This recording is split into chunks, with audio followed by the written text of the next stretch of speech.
Okay, in lesson 10, we're going to practice heat or temperature applied to a composite beam. Let's say we have a beam like this, made up of two elements or two materials. Let's say we have steel and aluminum in here with a fixed end, and they're attached through this line. And we apply a temperature of, let's say, or a temperature difference of, let's say, 120 degrees Celsius. I'm given a very high temperature just to exaggerate the deformation of this uh, beam or composite beam. Well, for steel, we know that the material has these properties: elasticity of 200 gigapascals, Poisson's ratio of 0.303, and alpha, which is thermal expansion coefficient of 13.6 times 10 to the minus 6. For aluminum, the elasticity is 69 gigapascals, Poisson's ratio of 0.334, and alpha of 22.2 times 10 to the minus 6. I hope I'm correct with this. It's around 22, but so what I'm going to do in this an example is going to be a 2D analysis. So I'm going to use a solid material or solid element, a 2D solid elements that I'm going to use. So we're going to only have one element, but this study is going to have two materials defined in it, which is steel and aluminum. And when I generate this model, I need to remember to glue these two areas through this line to each other in the modeling section. And the way I define which material is assigned to either of these two areas is before meshing, and I have to go back to modeling and make sure that I'm in the right element selection. So this is the explanation for lesson 10.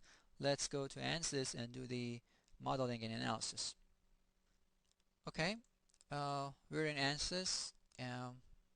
Let's go to preferences and make sure we're doing structural analysis. Come to preprocessor, go to elements and make sure I'm picking a quadratic 8-node solid element. Click OK. Plane 183 is defined or selected for me. Let's switch to plane strain, for example. Okay, this element does not have any real constant, so I can jump into materials and to material models, structural, linear, elastic, 200 gigapascals for elasticity and 303 for Poisson's ratio. And then come to thermal expansion, instantaneous coefficient, isothermal or isotropic, 13 times 10 to the minus 6. Okay. Come to new model, pick the number 2, and do the same things. I want a isotropic elasticity of 69 gigapascals and Poisson's ratio of 3.334 and instantaneous thermal expansion of 22.2 times 10 to the minus 6. Okay, so my materials are defined.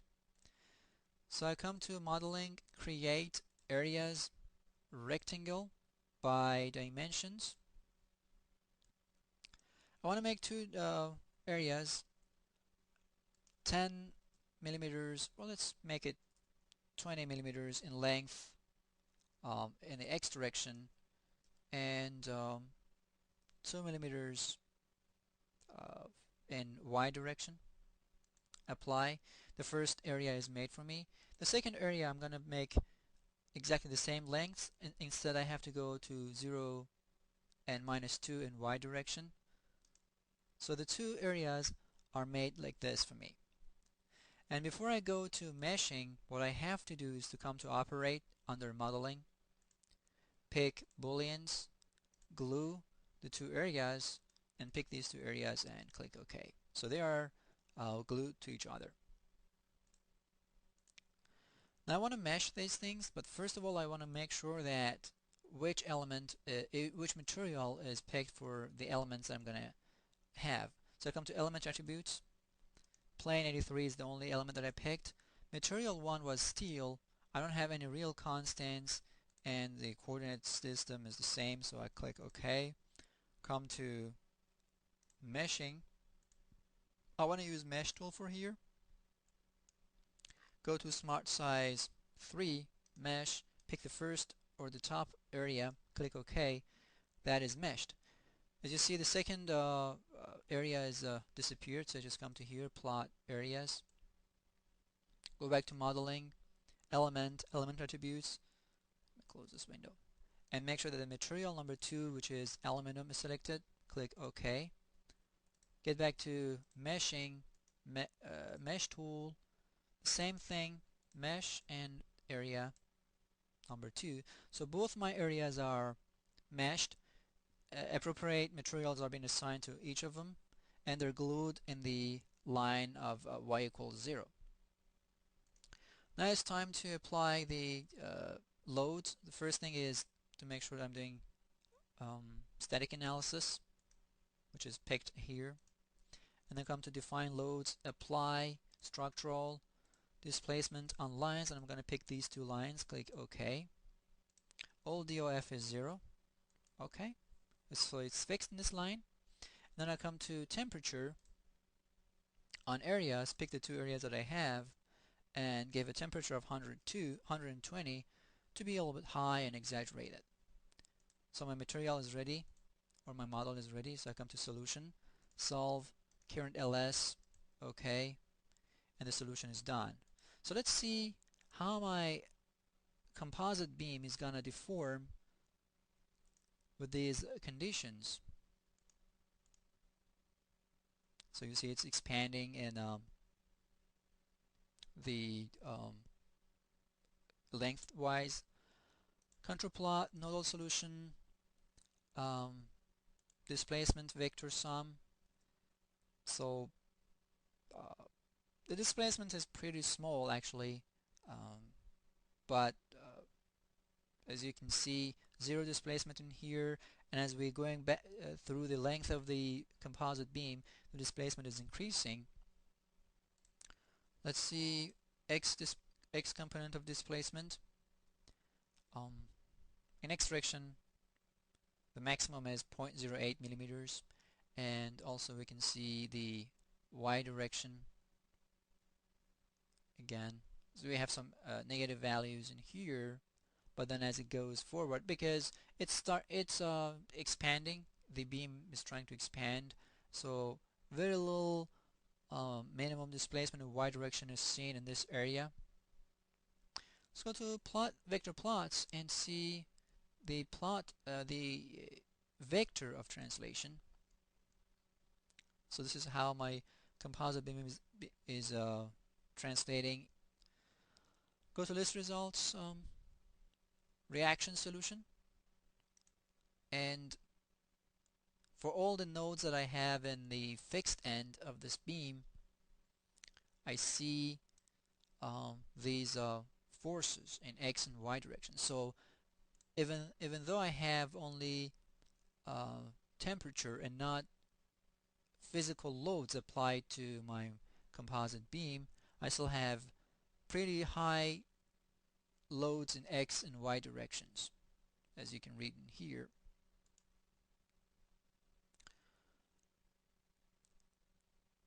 Well, we can do more with this in terms of reading the results. It's just picking the nodes that we want. Let's say we want to define a path. So I'm going to come here, define path by nodes. I'm going to pick, or let's not do by nodes, let's come to by location. give path 0, 1 and divided by 40, 40. For the point 1, give 0 and 0 for the coordinates. And for point 2, let's go to 20 and 0, which is basically the line in the center, which is the line through which these two areas or these two materials are glued to each other. Let's map onto path U-sum, UY, and also UX. Let's only apply or map those three. Plot path items on graph, U-sum. So this is the way my that line, the line between the two materials, is deforming from 0 to 20, which is the length of the beam.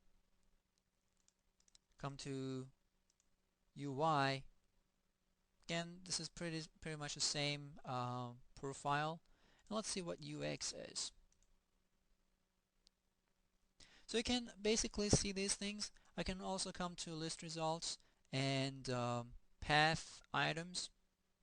For path 0, 1 that I defined, I can say give me these. So 20, but my S is divided into 40 segments, so every half millimeters the results are read and given to me. So with this, I'm concluding lesson 10.